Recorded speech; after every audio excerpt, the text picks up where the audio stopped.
Hello, welcome back to Hunter Tuned. Today I'm going to complain about all the Hondas that I have that don't run. You guys probably want an update on the EF. I've been working on it. It's just been stumping the shit out of me. I'm kind of lost with it at this point, and I would love to just start over, wiring wise. I have pretty much the entire car tore apart right now, wiring wise, and I'm trying to diagnose a cylinder position code that just will not go away, whatever I do. I actually did a test, if I can find the clip I'll insert it here, of testing the CYP sensor to make sure that the sensor itself inside the distributor was okay. I'll see if I can find that clip and throw it in here. I got the car up and running and got my few of the things I talked about in the last video figured out. I got a new sensor in the head, so now the cluster temperature actually works. So that's working now. I got the check engine light working, and what else did I do? Oh, I put some gauges in it. So I got a SRT4 boost gauge installed, and got the LED lights in them, so they look real nice. Got the wideband, oil pressure, and SRT4 boost gauge, bro. So got the car up and running, and then let it run for probably 30 seconds or so. And since the check engine light was fixed, after about 20-30 seconds, I got a cylinder position code on the Honda, which is in the distributor. Now, like I said in the last video doing the blue Civic that we tuned, the 400 horsepower stock GSR. If you guys haven't seen those videos, go check them out. But I said in that video, like typically when you have cylinder code or top dead center or CKP, any of those codes are typically wiring issues. And this car, I mean, they have a resistor box plug going into the distributor harness, and it's all, I don't know if it's soldered under this tape or not. And then I mean, the engine harness really doesn't seem that bad, but there's power going to the reverse lights. So like if I have the reverse lights plugged in, which I don't right now, if I have these plugged in, the ignition doesn't shut off in the car. Just weird shit like that is going on. So I'm gonna start by taking the engine harness off and pulling out the wiring through the firewall. And we'll lay out the engine harness. I'm gonna go through it, see if there's any like breaks or wires aren't connected. And I'm gonna try to hook up this harness how it's supposed to be and not have wires coming in separate through separate harnesses and stuff like that. They have this resistor box wiring going to the distributor in a totally separate wiring loom going into the car. And then under the dash down here,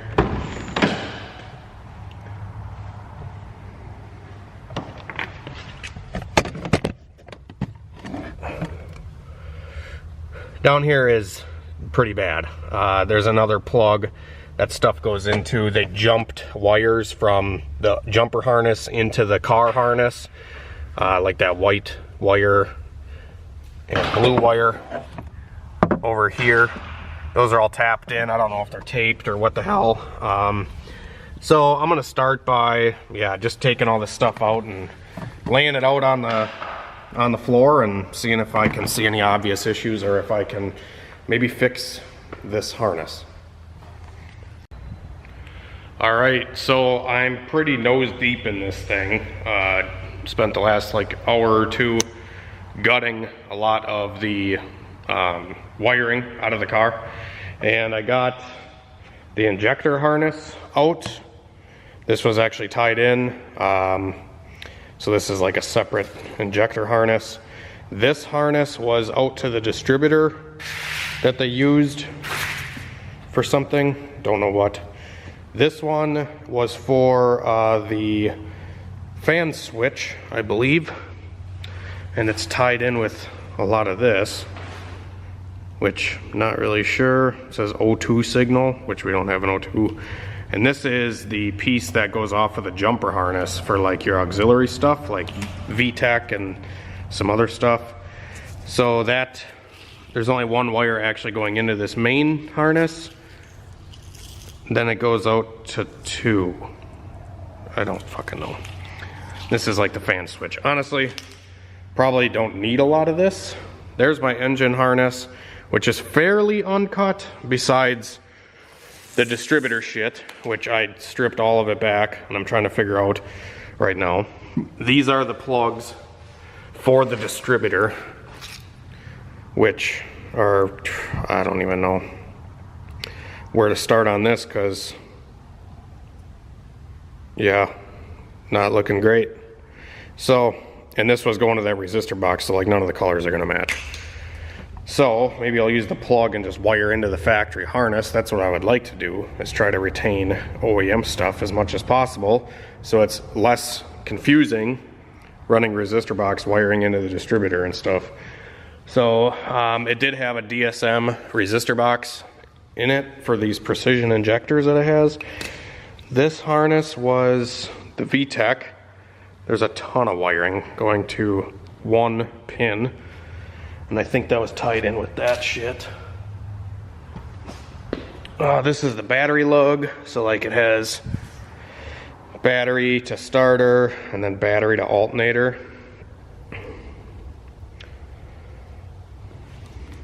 So there's the battery wiring. That stuff's real easy to figure out. There's my ground for the battery. This is the headlight harness coming out. It ran in the engine bay underneath the frame, which I don't really like, but whatever, it works. Actually, it doesn't work. The headlights barely, I don't even know if the headlights worked. So this stuff's pretty ratchet as well. This side's pretty clean. Not too big of a deal. Brake switch, engine harness, and then headlight harness that's completely uncut on this side. So I may use this side as a rule of thumb or like a guide to work on that side when I get to that. But I don't even care about any of this stuff right now. Headlights, whatever, who cares? Can figure that out later. I'm trying to figure out the engine harness side of things a little bit more now. So like I said, they had this resistor box stuff going out to the distributor plugs, and then the injector harness here for the injectors, which I don't mind. I'll probably reuse some of this for the injector because this car is a dual point car factory, so that means it only had 2 injectors stock because it's like a TBI setup. When we get into the car here, the fuse panel I yanked out and I got all the wiring. All this stuff that's like hanging off right here, I kind of know where it goes. It's uncut and it's fairly straightforward. Then we have other stuff down here that I can't really figure out what the hell it is. Speed sensor is this white and red, which doesn't go into anything. Then there's a bunch of cut shit down here. White and orange right here, which are probably for distributor. Yeah. And then injector harness right here, which I'll rerun that.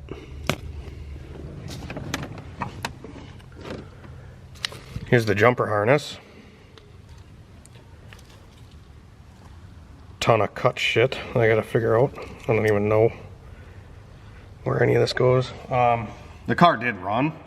Had CYP code, and I probably could have just like ran another fucking set of wires straight from the ECU up to the CYP sensor, but I don't want to do that. I'd rather just fucking get it working right, so I don't have to worry about it later. But I have swapped in now 3 different CYP sensors, and I've been running them directly to the ECU. So obviously this thing is a complete mess right now. But the only issue that it has is the CYP code. Every other sensor works. It's getting signal. The injector's all fire. Everything like that is working fine. I think I actually fixed the battery draining issue, possibly. I don't know if I did or not. I just unplugged the reverse lights, because when I have the reverse lights plugged in, the ignition doesn't shut off inside the car. Like, I can turn the key back and pull the key out, and the lights and everything stay on the gauge cluster, which is super weird. And the reverse lights don't work. So I was chasing that in one of the last videos, and I was like, why don't the reverse lights work? So I was pinning from here and seeing if I had signal back to the reverse lights. Reverse lights are not working. And then when the reverse lights are plugged into the harness, the key, like you pull the key out and it still has power. Poof. Like, what? Why is this such a headache? So, like I said, third new CYP sensor. I'm running the wiring straight into the car, right to the ECU. And I have checked continuity from, like, this yellow wire right here is going to the orange on the CYP sensor. So the orange goes to the top pin on this plug right here. And when I check continuity through this stuff with the multimeter, I can go down to this pin right here, which is the bottom sensor, the white wire on the CYP, and I have connection to ground. Ooh, you heard it beep a little bit. It's hard to do it with one hand. So I've been checking connection at the ECU. So I went to the wire coming out of the CYP sensor on the distributor, and I went right to the pin, right to the ECU board itself, and I was getting continuity. So I know this ECU is good.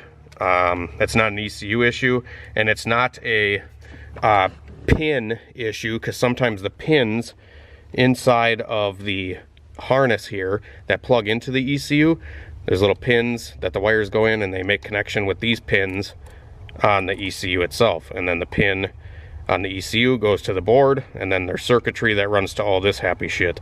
So I checked it here, and I've got continuity all the way through to the CYP sensor, yet it still throws the code.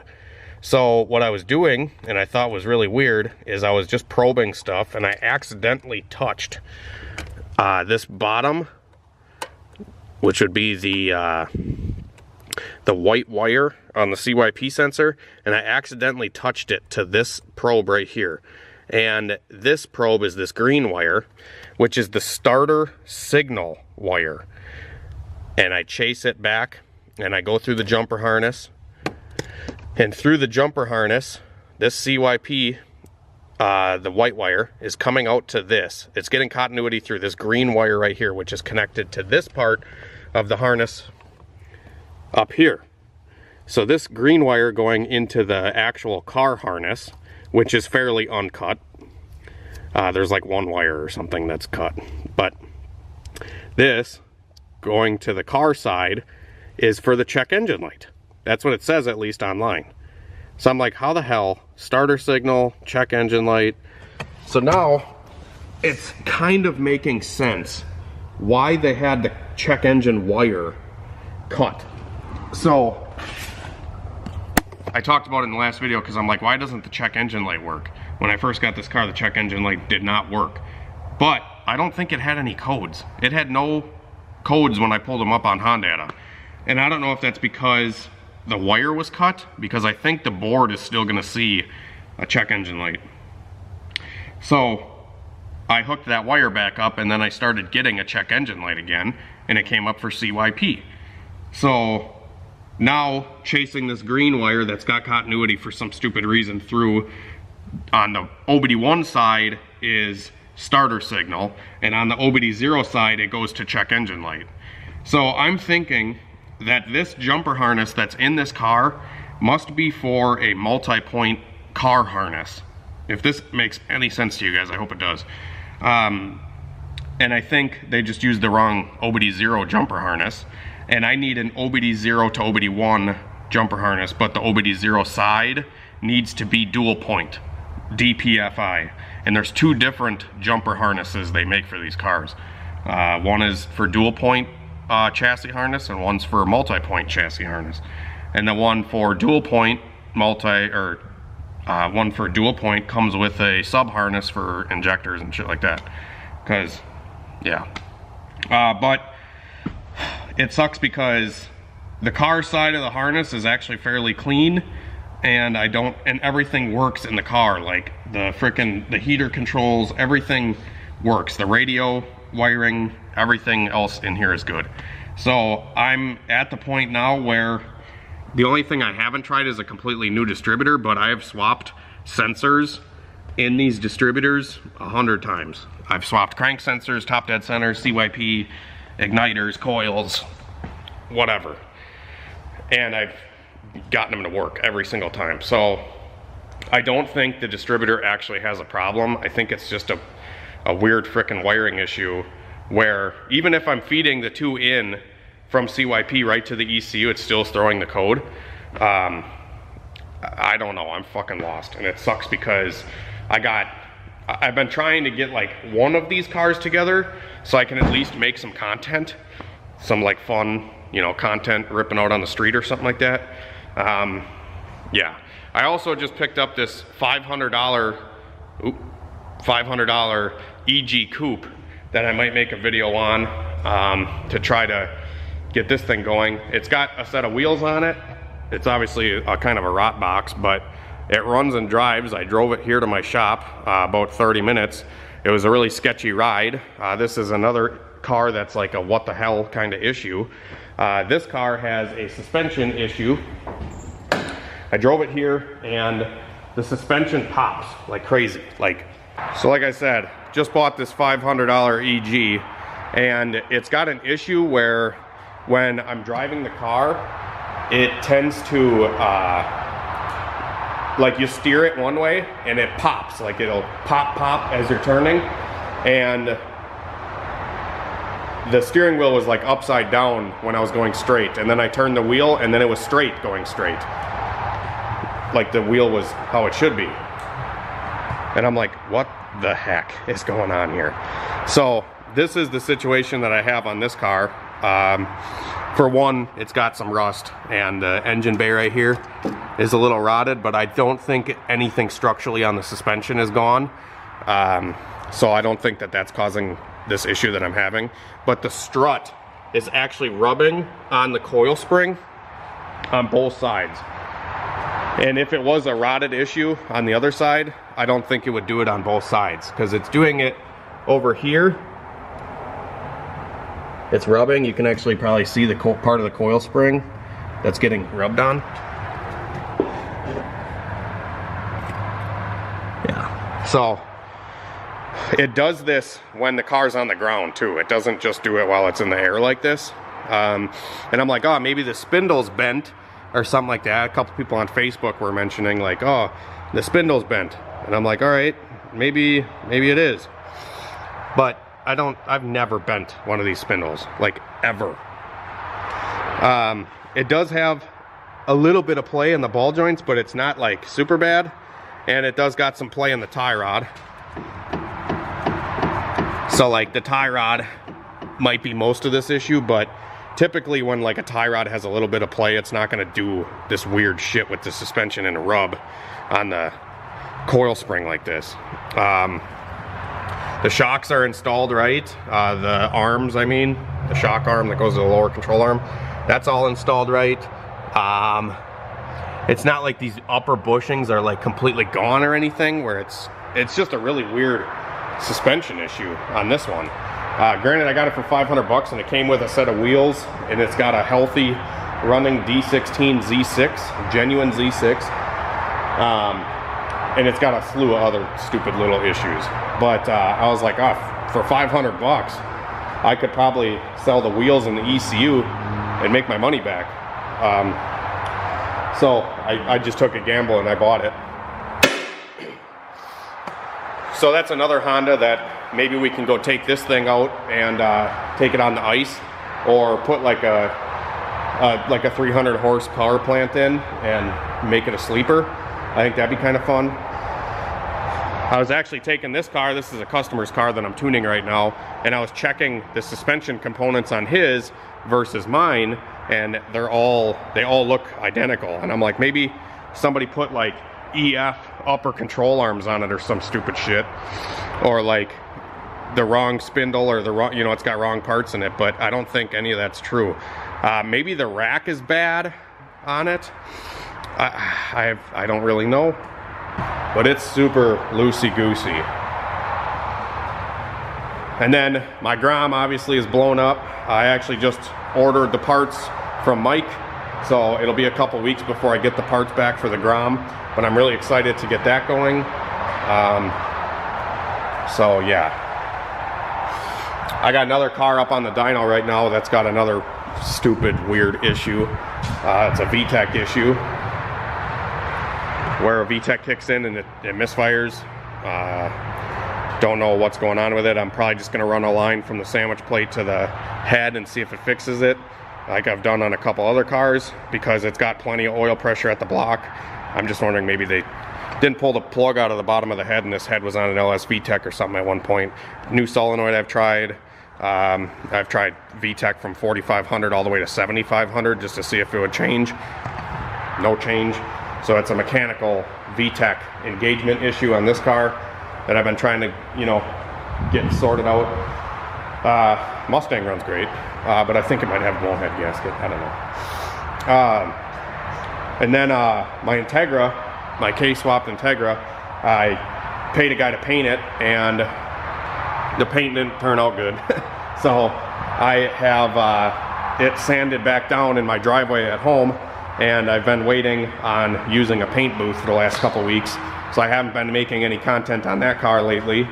It's just like a shitstorm of like all these problems, and it sucks because not a lot of people can help with these weird issues. It's not like a simple fix on a lot of these cars, so it's tough. Where I gotta kind of do it myself. Or sometimes there's a couple of you guys in the comments that have really good advice. And part of the reason I'm making this video, because I'm a little burnt out on trying to fix this EF, even though I really want to drive it. I really want to drive this car bad, because it's got awesome interior and the heater works. You know, it's getting cold here in Wisconsin now, so. But yeah, that's kind of my little update with the cars. I still got to get a new intercooler and stuff for this thing, but I want to get it running code-free and have the electrical system working properly before I spend any money on a turbo kit or a fucking intercooler or anything like that. It doesn't pay to do any of that stuff if the car's not running right. Also, this injector sub harness that was made on this car, I don't know if it's causing the CYP issue. I don't think it does, because the injector sub harness has nothing to do with any of that. I think it might just be in that jumper harness. I'm hoping. So yeah, hopefully the EF will be running soon. I'm gonna try to get a new jumper harness for it, and we'll be up and at 'em once again. I cannot wait. I literally cannot wait to make some content just ripping around and having fun. It's been a long time for me since I've had a Honda that's like, you know, running good. The Integra runs good, but it's got a bunch of little weird shit going on with, you know, like the gas gauge doesn't work, the coolant temp gauge doesn't work. Just some small shit on that thing that I gotta fix, but I'm like, well, I'll paint it first and then I'll fix all that other stuff. So the car should have been done like months ago, but it's just been a shit storm with getting the paint job done, and then now doing a second paint job. It's just taking a lot longer than I would like, but it is what it is. But I figured I'd give you guys a little update. We're gonna keep knocking out these dyno tunes. You know, been knocking them out lately and try to make, as I was saying, try to make some money to get my cars done, try to do other people's so I can get mine running. They always say, it's a funny saying that is out there, but they always say a mechanic makes other people's cars nice, and then his own are piles of crap. It's kind of the situation I'm in right now. Not quite big enough on YouTube to just do my own stuff yet. That would be cool. Kind of a dream of mine is just to make content on my own stuff and just show you guys more in-depth stuff instead of these quick like jobs that I'm doing all the time. But maybe one day that'll come, and I'm still always going to help other guys whenever I have time, and yeah, so anyways, I really appreciate all the love and support on the channel, and I know you guys love the Honda content, and I was a little burnt out on it for a while, but I'm getting the itch back for the Hondas, and I really want to get a couple of them running so I can have some fun and make some content for you guys. Thanks for watching the video. Wish me luck on this EF, and yeah, have a great night and a better tomorrow.